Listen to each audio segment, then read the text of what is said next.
Hi అందరికీ welcome back to my channel. ఈరోజు మన ఛానల్లో రెసిపీ వచ్చేసి పొటాటో ఫ్రై అండి. దీనికోసం కడాయి తీసుకొని అందులో కొంచెం ఆయిల్ వేసుకొని హీట్ అవనివ్వాలండి. హీట్ అయిన తర్వాత దీంట్లోకి మనం కొంచెం జీలకర్రని యాడ్ చేసుకోవాలి. జీలకర్ర ఇలా వేసుకొని చిటపట్లాడినంత వరకు ఫ్రై చేసుకోవాలి. తరువాత దీంట్లో సన్నగా పొడుగ్గా కట్ చేసుకున్న ఒక ఆనియన్ వేసుకుంటున్నాను. నేను ఒక చిన్న ఆనియన్ అయితే సరిపోతుంది ఒక పొటాటోకి. అవి కూడా వేసి ఇలా ఫ్రై అవనివ్వాలి. ఇప్పుడు పొటాటో ఇలా నేను సర్కిల్స్ అనే కోసుకున్నా, ఇట్లా అయితే త్వరగా అయిపోతుందని వీటిని కూడా వేసేసుకొని ఇట్లా ఫ్రై చేసుకోవాలి. పొటాటో కుక్ అవ్వదు అనేది ఏమి ఉండదండి, చాలా పల్చిగా కోసుకున్నాం కాబట్టి ఈజీగా కుక్ అయిపోతాయి. ఇందులో సాల్ట్ యాడ్ చేస్తే కూడా మనకి ఆనియన్ అండ్ పొటాటో త్వరగా కుక్ అయిపోతుందండి. ఇదొక టిప్. ఇప్పుడు మనం లిడ్ ఓపెన్ చేసి చూద్దాం. ఇట్లా ఫ్రై అవుతూ ఉంటుంది. ఇదే స్టేజ్లోనే మనకి పొటాటో అండ్ కుక్ అయిపోతుంది. నెక్స్ట్ మనం దీన్ని ఒకసారి గరిటె పెట్టుకొని కలుపుకోవాలి. ఇలా కలుపుకున్న తర్వాత మనం ఒక 5 minutes ఇలా మూత తీసి ఫ్రై చేయాలండి. కింద అడుగు పట్టకుండా ఉంటుంది ఇలా ఫ్రై చేసుకోవడం వల్ల. నెక్స్ట్ వచ్చేసి మనం దీంట్లోకి కొంచెం పసుపు యాడ్ చేసుకుంటున్నామండి.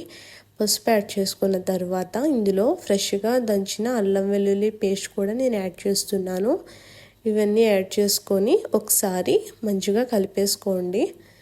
ముక్కలకి బాగా పట్టే విధంగా నేను చూపిస్తున్న విధంగా ఫ్రై చేసుకోండి. ఈ పొటాటో ఫ్రై సాంబార్కి అండ్ పప్పుచారుకి పప్పు దేనికైనా సైడ్ డిష్గా చాలా బాగుంటుంది స్పైసీగా. ఇప్పుడు ఇందులో నేను కొంచెం రెడ్ చిల్లీ పౌడర్ కూడా యాడ్ చేస్తున్నాను. రెడ్ చిల్లీ పౌడర్ వేసుకొని కూడా ఒకసారి బాగా మొత్తం కలిసే విధంగా కలిపేసుకోవాలండి. ఈజీగా అప్పటికప్పుడు అయిపోవాలి. లంచ్ బాక్స్ రెసిపీగా కూడా దీన్ని మనం ట్రై చేయొచ్చు. ఈజీగా 5 minutesలో అయిపోతుందండి. దీనికోసం ఎక్కువ టైం కేటాయించాల్సిన అవసరం లేదు.